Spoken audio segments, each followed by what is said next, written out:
La Fira Steam Makers neix de la col·laboració entre Robolot Team i el CSIRE amb l'objectiu de que infants i joves comparteixin, exhibeixin els seus projectes d'aprenentatge amb sentit, que expliquin, que puguin compartir també tot el procés d'aprenentatge que han fet per poder tirar endavant amb aquests projectes.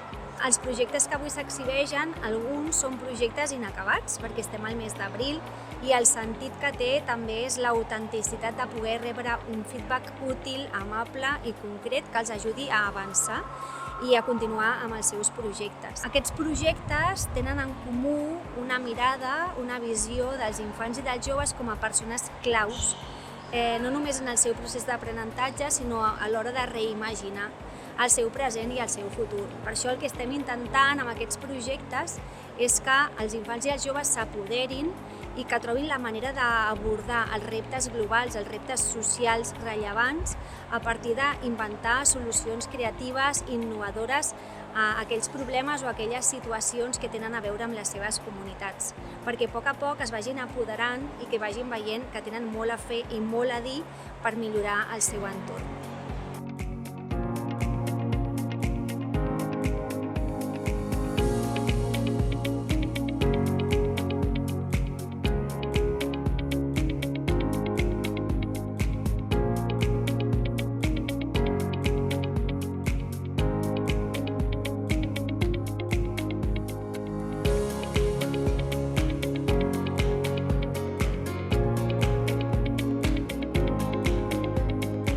Aquí tenim aquestes casetes que, com podeu veure, hi ha diferents sensors que el que podem fer és amb l'ordinador programar perquè quan detecten alguna cosa passen diferents accions.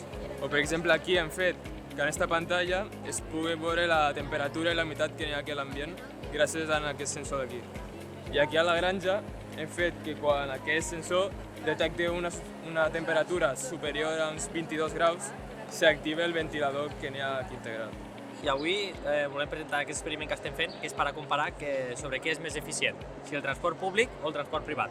En aquest cas aquí tenim un robot tot sol que ha de portar 10 piles i aquí tenim exactament el mateix circuit, però que són 3 robots que porten 2 piles cada un.